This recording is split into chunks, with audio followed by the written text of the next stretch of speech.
నాని కెరీర్లో ఇప్పటి వరకు ఎన్నో హిట్ సినిమాలు వచ్చినా ఇప్పుడు అందరి దృష్టి మాత్రం ది ప్యారడైజ్ మూవీ పైనే ఉందని చెప్పడంలో డౌట్ అక్కర్లేదు. దర్శకుడు శ్రీకాంత్ ఓదెలా తెరకెక్కిస్తున్న ఈ పాన్ ఇండియా మూవీపై ఇప్పటికే ఆడియన్స్లో భారీ అంచనాలు నెలకొన్నాయి. రీసెంట్గా సోషల్ మీడియాలో ప్యారడైజ్ మూవీపై పలు రూమర్లు వైరల్ అయ్యాయి. షూటింగ్ ఆలస్యం అవుతోందని, ఇప్పటికే తీసిన కొన్ని సన్నివేశాలు రీషూట్ చేస్తున్నారని ప్రచారం జరిగింది. అయితే ఆ వార్తలన్నింటికి చిత్ర బృందం స్ట్రాంగ్ కౌంటర్ ఇచ్చింది. నాని ది ప్యారడైజ్ మూవీ గురించి యూనిట్ తాజా ప్రకటన చేసింది. ఇప్పటివరకు ఒక్క సీన్ కూడా రీషూట్ చేయలేదని, భవిష్యత్తులో కూడా అలాంటి ప్లాన్ లేదని క్లారిటీ ఇచ్చింది. ఆ ప్రకటన తర్వాత మరోసారి సినిమా మీద నమ్మకం పెరిగింది.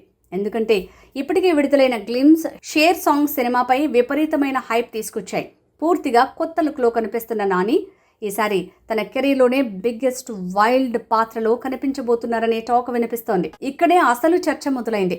నాని గత చిత్రం హిట్ 3 ప్రపంచవ్యాప్తంగా తొలి రోజు దాదాపు 43 కోట్ల గ్రాస్ వసూలు సాధించింది.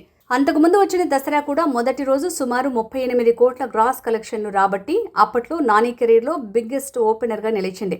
ఇప్పుడు ది ప్యారడైజ్ మాత్రం ఆ రెండు సినిమాల రికార్డును కలిపినా దాటేస్తుందా అన్న చర్చ జరుగుతోంది. ఈ సినిమాకు 100 కోట్ల వరకు ఓపెనింగ్ వచ్చే అవకాశం ఉందని అంచనా వేస్తున్నారు.